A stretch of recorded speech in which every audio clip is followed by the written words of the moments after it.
ஆஸ்திரேலியாவுக்கு எதிரான தொடரில் விளையாடும் இந்திய அணியில் யுவராஜ் சிங் மீண்டும் இடம் பிடித்துள்ளார்.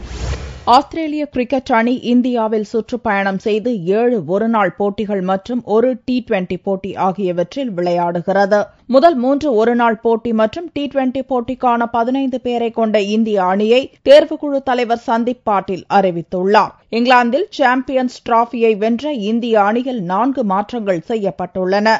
விக்கெட் கீப்பர் தினேஷ் கார்த்திக்கு பதிலாக யுவராஜ் சிங் மீண்டும் அணியில் சேர்க்கப்பட்டுள்ளார். முரளி விஜய்க்கு பதிலாக அம்பாடி ராயுடுவும், இர்பான் தான், உமேஷ் யாதவ் ஆகியோருக்கு பதிலாக பவுலர்கள் ஜெய்தேவ் உனத்காட், ஷமி அகமது ஆகியோரும் தேர்வாகியுள்ளனர். ஆனால் மூத்த வீரர்கள் வீரேந்தர் சேவாக், கௌதம் காம்பீர், ஜாகிர் கான், ஹர்பஜன் சிங் ஆகியோருக்கு மீண்டும் இந்திய அணியில் இடம் கிடைக்கவில்லை.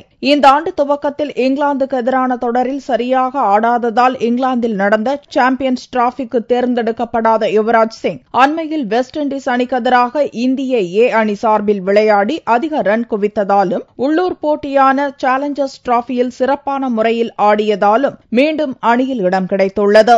தோனி தலைமையிலான இந்திய அணியில் ஷிகர் தவான், ரோஹித் சர்மா, விராட் கோலி, யுவராஜ் சிங், சுரேஷ் ரெய்னா, ரவீந்திர ஜடேஜா, அஸ்வின், புவனேஸ்வர் குமார், இஷாந்த் சர்மா, வினய் குமார், அமித் மிஸ்ரா, அம்பாட்டி ராயுடு, முகமது ஷமி, ஜெய்தேவ் உனத்காட் ஆகியோர் இடம் பிடித்துள்ளனர்.